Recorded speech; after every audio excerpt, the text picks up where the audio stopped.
Hello friends, कैसे हैं आप सभी लोग। मैं आशीष कुमार नेताम CGPSC 2018 में DSP के पद पर चयनित हुआ हूं।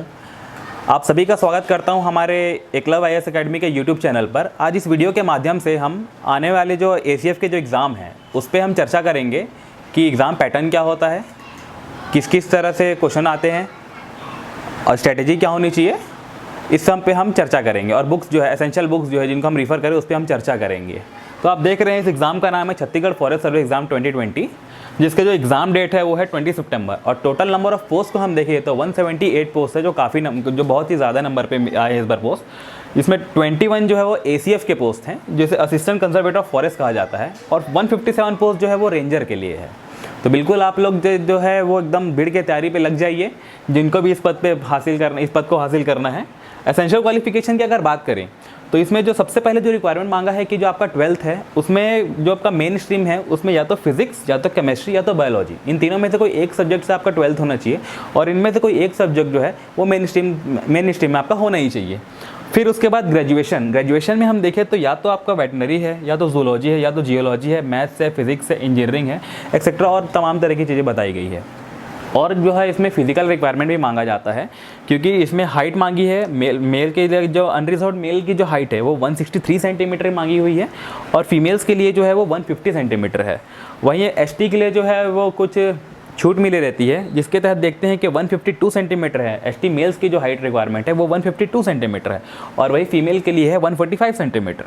चेस्ट जो है, चेस्ट का गिर्थ जो मांगा गया है वो होता है 79 सेंटीमीटर। ये सबके लिए यूनिवर्सल है, सारे मेल्स के लिए, और फीमेल्स के लिए 74 सेंटीमीटर। और साथ ही साथ आपको एक्सपैंड भी करना है अपने चेस्ट को, तो उसके लिए जो डिफरेंस मांगा है वो है 5 सेंटीमीटर का, मेल और फीमेल दोनों के लिए। और साथ में एक फिजिकल एबिलिटी भी मांगा है कि मतलब मेल्स जो है उनको 26 किलोमीटर 4 घंटे में कवर करना है। वो उसमें या तो आप रनिंग कर सकते हैं, फास्ट वॉक भी कर सकते हैं, वॉक भी कर सकते हैं, बस 4 किलोमीटर में आपको 26 किलोमीटर का जो डिस्टेंस है वो कवर करना है। और फीमेल्स के लिए बात करते हैं तो वहाँ पे 16 किलोमीटर का डिस्टेंस है, उनका भी टाइम जो है वो सेम है, 4 घंटे में ही उनको कवर करना है।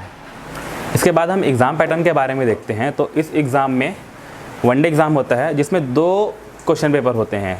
क्वेश्चन पेपर 1 जो होता है जनरल स्टडीज़ का होता है, और क्वेश्चन पेपर 2 जो होता है वो साइंस, टेक्नोलॉजी, एनवायरनमेंट का होता है, जिसमें अब 2 सब्जेक्ट और जुड़ गए हैं, एग्रीकल्चर और फॉरेस्ट्री। और साथ में अगर आप 2 पेपर को क्लियर कर लेंगे तो फिर आप इंटरव्यू फेस करेंगे, जो कि होता है 75 मार्क्स का।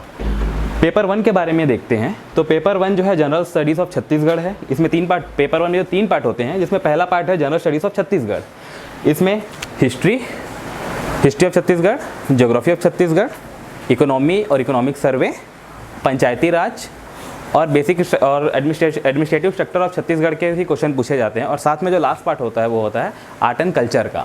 फिर देखते हैं हम लैंग्वेज है। लैंग्वेज में 3 लैंग्वेज है। पहला लैंग्वेज जो है वो इंग्लिश लैंग्वेज है, दूसरा जो है वो छत्तीसगढ़ी है, और तीसरा जो है वो हिंदी है।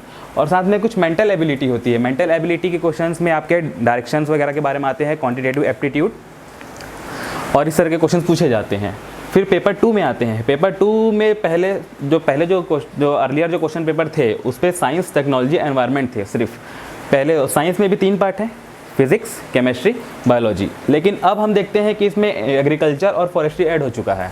तो अब देखते हैं नंबर ऑफ क्वेश्चन जो है वो चेंज होते जाएंगे। जैसे पेपर नंबर 1 में 150 क्वेश्चन रहते हैं, जिसमें 50 क्वेश्चन आते हैं वो जनरल स्टडी ऑफ छत्तीसगढ़ से आते हैं, 50 क्वेश्चन लैंग्वेज के रहते हैं, और 50 क्वेश्चन मेंटल एबिलिटी के रहते हैं। और साथ ही साथ हम अगर डिफरेंस देखें 2017 और 2020 में, तो 2017 का जो पेपर हुआ था वो 5 ऑप्शन के साथ होता था, और अभी जो पेपर होगा वो 4 ऑप्शन के साथ होगा। नेगेटिव मार्किंग सेम है एज इट इज़, 0.33 मार्क्स की, 0.33%, 0.66 मार्क्स की। क्वेश्चन पेपर 2 पे अगर हम फोकस करें तो यहाँ तो हम नंबर ऑफ क्वेश्चन जो है वो 150 ही है। लेकिन अब जो है कि हमारे 7 पार्ट हो चुके हैं, तो इसके जगह लगभग 21 से 22 क्वेश्चन आने की संभावना है। साइंस में है 3 पार्ट। सबसे पहले होता है केमिस्ट्री, सेकंड होता है बायोलॉजी, और थर्ड होता है फिजिक्स। उसके बाद टेक्नोलॉजी देखते हैं। टेक्नोलॉजी में जो हमारे जो साइंस पॉलिसी है उसके बारे में क्वेश्चन पूछे जाते हैं, साइंस टेक्नोलॉजी पॉलिसी के बारे में पूछे जाते हैं। लेटेस्ट जो अभी जो हमारा न्यू कुछ इनोवेशन हो रहा है टेक्नोलॉजी के फील्ड में, नई कुछ भीम एप्लीकेशन आ रही है, या तो और भी नए जो एप्लीकेशन आ रहे हैं उसके बारे में क्वेश्चन पूछे जाते हैं।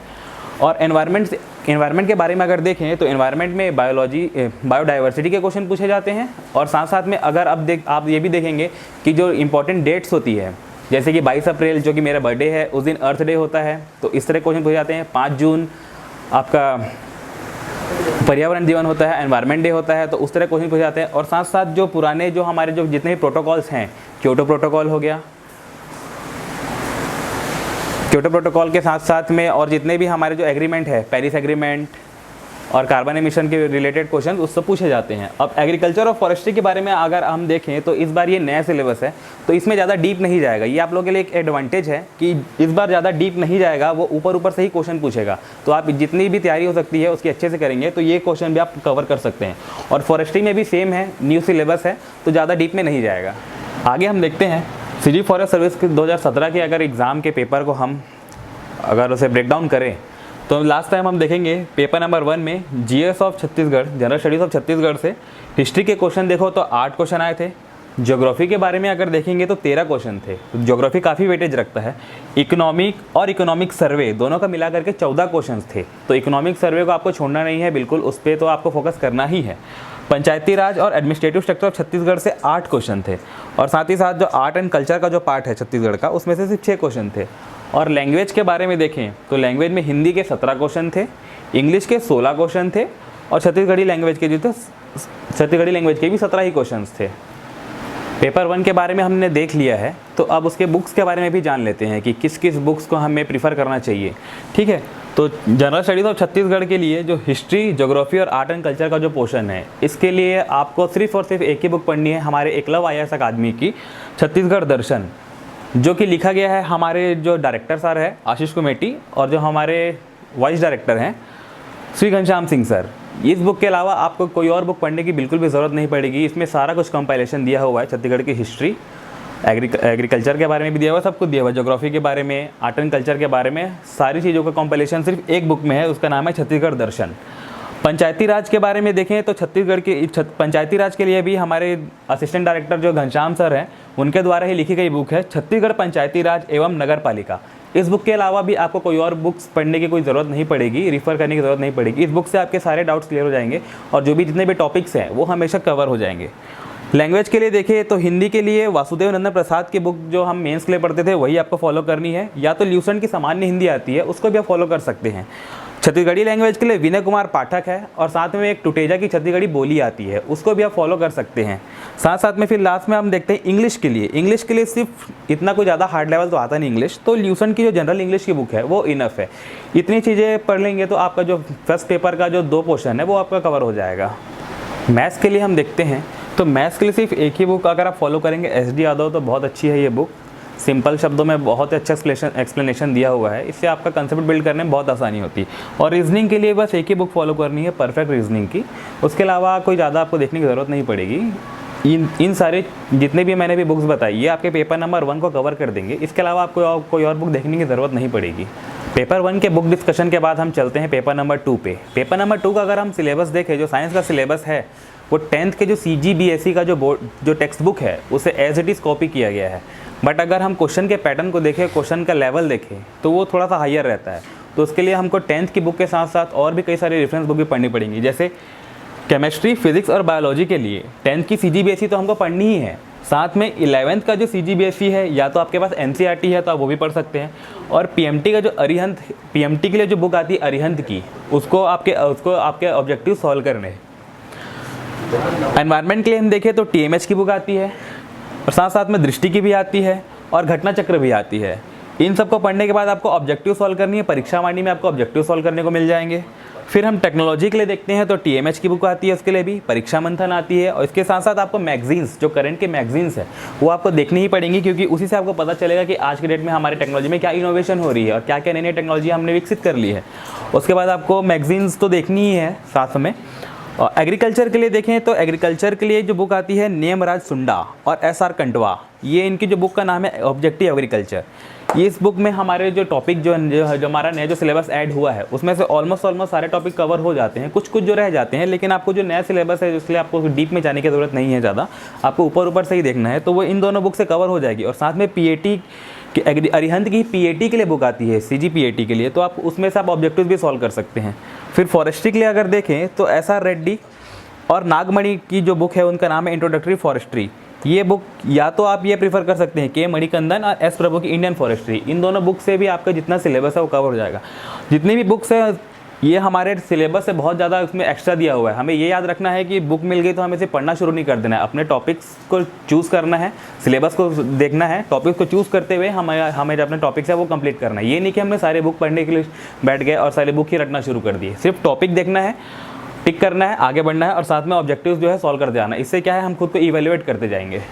पेपर 1 और पेपर 2 दोनों हमने डिस्कस कर लिया है। अब सवाल आता है कि जो हमारा सिलेबस वो कंप्लीट कैसे करना है, हमारी स्ट्रैटेजी क्या होनी चाहिए। तो जब हम वीडियो रिकॉर्ड कर रहे हैं तो लगभग हमारे पास 71-72 डेज़ है, लेकिन हम स्टैंडर्ड लेके चलते हैं कि हमारे पास 70 दिन है। ठीक है, मैंने जो एक टाइम टेबल फॉलो किया था, ये जो 2015 की जो IAS टॉपर हैं टीना डाबी मैम, उनसे इंस्पायर्ड था मेरा टाइम टेबल, बट थोड़ा सा उनसे डिफरेंट था। 70 डेज़ का जो स्ट्रैटेजी है हमें इस तरह से बनाना है कि एटलीस्ट हमारे 3 रिवीजन कंप्लीट हो जाए। 3 रिवीजन करने के लिए हम इस तरह से डिवाइड कर सकते हैं कि 40 डेज़ पहले हमको सिर्फ टोटल स्टडीज़ करनी है, जितने भी हमारे टॉपिक्स हमको सबको कंप्लीट करते हुए चलना है। और 40 डेज़ के बाद हमें पहला रिवीजन लेना है। उस 40 डेज़ के बाद जो 15 दिन है उसमें हमें पहला रिवीजन करना है, उसमें हमें ऑब्जेक्टिव सॉल्व करते जाना है, जो भी हमारा टॉपिक होते जा रहा है उसके बाद हमको ऑब्जेक्टिव सॉल्व करते चलना है। क्योंकि जब तक हम ऑब्जेक्टिव सॉल्व नहीं करेंगे तब तक खुद को इवैल्यूएट नहीं कर पाएंगे, और इवैल्यूएट नहीं कर पाएंगे तो हमें पता नहीं चलेगा कि हमने क्या गलती की, हमारा स्ट्रॉन्ग पॉइंट क्या है, हमारा वीक पॉइंट क्या है। और एक कॉम्पिटिटर की सबसे अच्छी बात यही जो एक अच्छा कॉम्पिटिटर होता है उसकी ये बात होती है कि वो अपने वीक पॉइंट को पहचान के उसे हमेशा इम्प्रूव करता है। और एक कहावत है कि don't prove your self, always improve your self. तो 15 डेज़ में हम पहला रिवीजन करेंगे तो आपको समझ में आने लगा कि हमने कहाँ पे गलती की है, उसको ठीक करते हुए हम आएंगे आखिरी 10 दिन के जो रिवीजन टाइम है, रिवीजन नंबर 2। इस पे हम और जितने ऑब्जेक्टिव सॉल्व करें तो उससे लगभग दुगने तिगने हमने ऑब्जेक्टिव सॉल्व करनी है। फिर लास्ट में जो लास्ट 5 डेज़ है इसमें हमें ऑब्जेक्टिव सॉल्व नहीं करनी है, सिर्फ और सिर्फ इसमें रिवीजन करना है। जो भी हमने गलतियाँ की है उसको हमने सिर्फ देखते जाना है, पलटते जाना है, ताकि ये जो है जो हमारा जो माइंड जिसको भूल जा रहा है वो एकदम कंठस्थ होते जाए। टाइम टेबल की बात करूँ तो मेरा जो स्टडी टाइम था उसको मैंने इस तरह से डिवाइड किया था। 12 से 7 जो था वो मेरा स्लीपिंग टाइम था, क्योंकि 7 घंटे की नींद एक एस्पिरेंट को बहुत ज़रूरी होती है। क्योंकि हम जब सोते हैं तो जो हमने पढ़ा हुआ है वो हमारे माइंड में रिक्रिएट होता है और हमारा माइंड उसे याद करने की कोशिश करता है। फिर सुबह 7 से 9 का जो टाइम था मैं उस समय उठ करके फ्रेश हो जाओ, न्यूज़पेपर पढ़ लो, चाय पी लो, ब्रेकफास्ट कर लो। अगर आप योगा करते हैं तो योगा कर लो, एक्सरसाइज करते हो तो एक्सरसाइज कर लो, क्योंकि आपको पढ़ाई के साथ साथ फिजिकल फिटनेस भी बहुत ज़रूरी है। एक अच्छा स्टूडेंट वही होता है जो अपने मेंटल और फिजिकल हेल्थ दोनों को बना करके चलता है। फिर जो पहला जो मेरा स्लॉट होता था 9 से 12 का, इसमें 3 घंटे का जो स्लॉट था उसमें आपकी मर्ज़ी है, आप जिस भी सब्जेक्ट को देना चाहें आप बड़े सब्जेक्ट को दीजिए, वो ज़्यादा बेटर रहेगा, तो आपको ज़्यादा टाइम मिल जाएगा। फिर 12 से 2 ये मेरा लंच टाइम करने के बाद रेस्ट का समय रहता था, क्योंकि पढ़ने के बाद हमारा दिमाग थक जाता है तो उसे रेस्ट देना बहुत ज़रूरी होता है। तो रेस्ट दीजिए 2 घंटे का। फिर 2 से 5 का स्लॉट 2 में या तो इसमें छत्तीसगढ़ का पोर्शन पढ़ लीजिए, या तो इंडिया लेवल पे पढ़ रहे हैं टेक्नोलॉजी के बारे में पढ़ रहे हैं तो टेक्नोलॉजी के बारे में पढ़ लीजिए। फिर जो 5 से 7 का जो टाइम था इवनिंग स्नैक्स लीजिए और रेस्ट करिए आराम से, इसमें माइंड फ्रेश रखिए। और फिर जो शाम का जो टाइम है 7 से 9, इस पर भी आपको जो फोकस करना है, जो हमारे वीक सब्जेक्ट है उस पर फोकस कर सकते हैं। फिर 9 से 10 डिनर का टाइम है और लास्ट जो स्लॉट रहता है 10 से 12 का टाइम रहता है। जो भी हमने जो फ्री टाइम रखा है, जैसे 12 से 2 और 5 से 7, इसमें हमेशा याद रखिएगा इस समय आपको बुक्स नहीं खोलनी है, अपने माइंड को जो है टोटली रेस्ट देना है। बहुत से लोग ऐसे रहते हैं जिनको देर तक बैठने में तकलीफ़ होती है, मुझे भी होती थी शुरू में। इसके लिए मैंने एक टेक्निक अपनाई जिसे कहते हैं पोमोडोरो टेक्निक। पोमोडोरो टेक्निक है जो वो कहता है कि मुझे सिर्फ 25 मिनट काम करना है और 5 मिनट का रेस्ट लेना है। तो 25 मिनट के टाइम से आप शुरुआत कीजिए, 25 मिनट तक पढ़िए और 5 मिनट का रेस्ट लीजिए। धीरे धीरे जब कंटिन्यूटी बन जाए तो उस 25 मिनट को आप 50 मिनट में कन्वर्ट कर लीजिए। फिर 50 मिनट पढ़ने के बाद 10 मिनट का रेस्ट लीजिए। इस तरह से क्या है, आपकी जो सिटिंग कैपेसिटी है वो बढ़ती जाएगी, और जब आप सिटिंग कैपेसिटी बढ़ती जाएगी तो फिर आप ज़्यादा समय एग्जाम दे पाएंगे, अपने आप को खुद दे पाएंगे। और स्ट्रैटेजी में सबसे इंपॉर्टेंट जो मैंने बताया कि ऑब्जेक्टिव्स हमें सॉल्व करना है। जब भी हमारा टॉपिक कंप्लीट हो रहा है तो तुरंत लास्ट में जो ऑब्जेक्टिव है उसे सॉल्व करिए। जो क्वेश्चन बन गए वो तो हमें समझ में आ जाता है कि हमने पढ़ा हुआ ये हमसे बन जा रहा है, और जो नहीं बन रहा है तो उसे काम कीजिए, A4 साइज़ का पेपर लीजिए और उसमें तुरंत उसको 1 लाइनर बनाते हुए चलिए। जो आपसे टॉपिक नहीं बन रहा है उसे यही करना है कि उसे तुरंत 1 लाइनर बना करके लिख लेना है। और उस जो 1 लाइनर जो हमारा तैयार हो रहा है उसे क्या करना है, सोने से पहले एक बार बस देख लेना है। उसको देख लेने से क्या होगा, जो हमसे नहीं बन रहा है वो हमारा वीक पॉइंट है, क्योंकि जो हमारा पॉजिटिव पॉइंट था वो तो हमने बना लिया। जो नहीं बन पाया तो उसे हमें रोज़ रात को देख लेना है। इससे क्या है, जो हमारा दिमाग जिसको भूल जा रहा है वो बार बार रिवाइज होते होते हमारे को एकदम कंठस्थ हो जाएगा और हम वहाँ पे गलतियाँ नहीं करेंगे। तो इन्हीं शब्दों के साथ हम आज के वीडियो को कंप्लीट करते हैं। अच्छा, आपको एक मैं जानकारी देना चाहता हूँ कि हमारे एकलव्य IAS अकेडमी के द्वारा पेपर 1 और पेपर 2 इन दोनों की कंबाइंड वीडियोस का पैकेज एक रिलीज़ हो रहा है, जो कि आपको हमारे यूट्यूब के चैनल पे भी प्रोवाइड किया जाएगा, लिंक में बता दिया जाएगा डिस्क्रिप्शन में। और साथ साथ में वो आपको मिलेगा जो हमारा वेबसाइट है और जो हमारा एंड्रॉयड ऐप है, जिसका जो बेस प्राइस है वो 5,000 रुपये रखा गया है। लेकिन जो शुरू के 500 स्टूडेंट्स हैं, अगर वो पहले 500 जो रजिस्टर कर रहे हैं तो उनका 30% डिस्काउंट के साथ वो 3500 का इफेक्टिव प्राइस पड़ेगा। तो ये बहुत सुनहरा मौका है आप लोगों के लिए। हमारे इतने भी फैकल्टीज़ हैं, एक्सपर्ट फैकल्टीज़ हैं, उन्होंने बहुत ही मेहनत करके इस वीडियो को तैयार किया आप लोगों के लिए। तो प्लीज़ इसका लाभ उठाइए और जल्दी से जल्दी अपने ACF की सीट जो है वो तय कीजिए। आप सभी को मेरा all the best. Thank you. जय भारत, जय हिंद, जय छत्तीसगढ़।